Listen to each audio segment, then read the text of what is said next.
Injil, berita kabar baik. Sebab Injil yang kami beritakan bukan disampaikan kepada kamu dengan kata-kata saja, tetapi juga dengan kekuatan oleh Roh Kudus dan dengan suatu kepastian yang kokoh.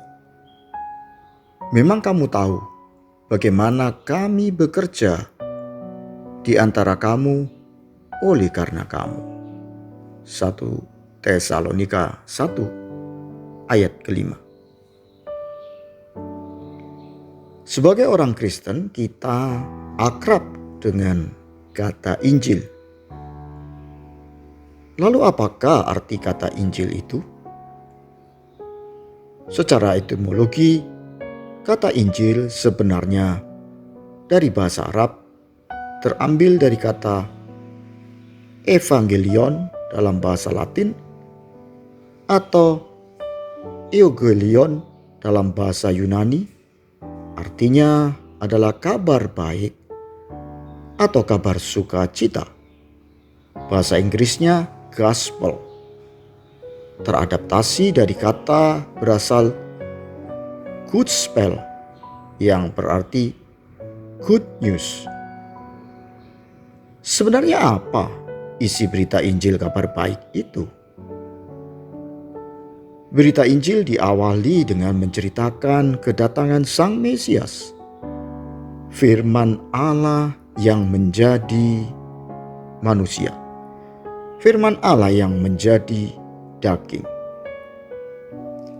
yang sudah dinubuatkan sebelumnya oleh para nabi. Firman itu telah menjadi manusia dan diam di antara kita, dan kita telah melihat kemuliaannya, yaitu kemuliaan yang diberikan kepadanya sebagai anak tunggal Bapa, penuh kasih karunia dan kebenaran. Yohanes 1 ayat 14. Setiap manusia dilahirkan dari daging atau dari benih yang fana. Tetapi ketika kita yang percaya Yesus Kristus sebagai juru selamat, anak Allah, Allah yang menjadi manusia, kita telah dilahirkan kembali secara rohani oleh benih ilahi. Sehingga kita bukan hanya bersifat fana, tetapi juga bersifat rohani, bersifat kekal. Inilah berita Injil, seperti yang tertulis di dalam 1 Petrus 1 ayat 23-25. Karena kamu telah dilahirkan kembali bukan dari benih yang fana, tetapi dari benih yang tidak fana oleh firman Allah yang hidup dan yang kekal.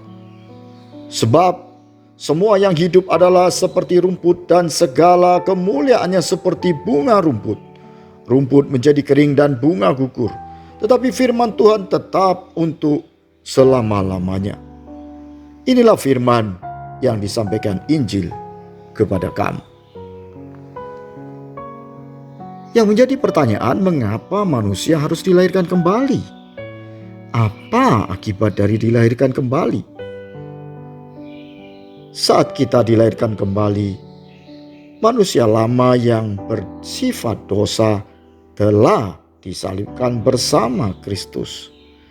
Tak ada lagi penghukuman akibat dosa. Lalu kita diberi kualitas kehidupan baru dan dibenarkan, sehingga kita disebut hidup baru dalam Kristus. Demikianlah sekarang tidak ada penghukuman bagi mereka yang ada di dalam Kristus Yesus. Roh yang memberi hidup telah memerdekakan kamu dalam Kristus dari hukum dosa dan hukum maut.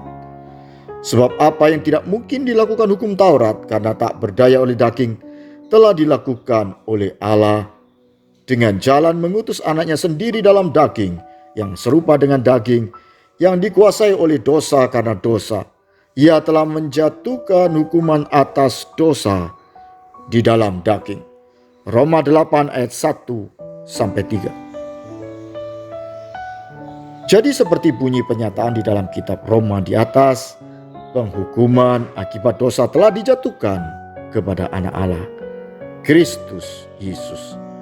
Sehingga manusia yang percaya kepada Kristus dimerdekakan dari penghukuman akibat dosa, sekaligus menerima anugerah berbuat kebaikan. Inilah berita Injil, kabar baik.